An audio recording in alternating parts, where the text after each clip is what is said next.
ಜಗತ್ತಿಗೆ ಬೇಕಾದಂತ ಋಗ್ ಯಜುರ್ ಸಾಮ ಅಥರ್ವ ಅಂತ ಚತುರ್ವೇದಗಳನ್ನ ನೀಡಿದ್ದೀವಿ. ಚತುರ್ವಿಧ ಪುರುಷಾರ್ಥಗಳನ್ನ ಜಗತ್ತಿಗೆ ಕೊಡುಗೆಯಾಗಿ ಕೊಟ್ಟಂತ ಸಂಸ್ಕೃತಿ ನಮ್ಮ ಭಾರತೀಯ ಸಂಸ್ಕೃತಿ.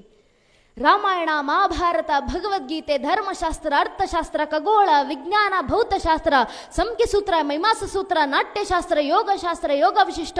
ಅಭಿನವ ಭಾರತ, ಪಂಚತಂತ್ರ, ದಿವ್ಯ ಪ್ರಬಂಧ, ತಿರುಮುರೈ, ಪಂಚದಶಿ, ವೇದಾಂತ ಸಾರ, 25 ಶಾಸ್ತ್ರ, 25 ಸೂತ್ರ, ಶಿವಸೂತ್ರ, ಶಿವಸಂಹಿತ, ಶ್ರೀಮದ್ ಭಾಗವತಂ, ಹರಿವಂಶ ಪುರಾಣ, ಪದ್ಮ ಪುರಾಣ, ವಿಷ್ಣು ಪುರಾಣ, ಗರುಡ ಪುರಾಣ, ಶಿವಪುರಾಣ,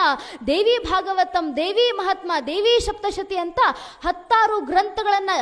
ಶ್ರೀಮದ್ ಭಾಗವತಂನಂತ 18 ಪುರಾಣಗಳನ್ನ ಜಗತ್ತಿಗೆ ನೀಡಿ 14 ವಿದ್ಯೆಗಳನ್ನ, 64 ಕಲೆಗಳನ್ನ ಜಗತ್ತಿಗೆ ಧಾರೆ ಎರೆದು ಇಡೀ ಜಗತ್ತು ಅಜ್ಞಾನದ ಅಂಧಕಾರದಲ್ಲಿ ಮುಳುಗೋಗ್ತಾ ಇರುವಂತ ಸಂದರ್ಭದಲ್ಲೂ ಜಗತ್ತಿನ ಮುಂದೆ ಜ್ಞಾನ ಭಾಸ್ಕರನಂತೆ ನಿಂತು ತನ್ನ ಜ್ಞಾನದ ಉಷಕಿರಣಗಳಿಂದ ಜಗತ್ತನ್ನ ಪ್ರಜ್ವಲಿಸ್ತಾ ಇರುವಂತ ಏಕೈಕ ಸಂಸ್ಕೃತಿ ಜಗತ್ತಿನಲ್ಲಿದ್ರೆ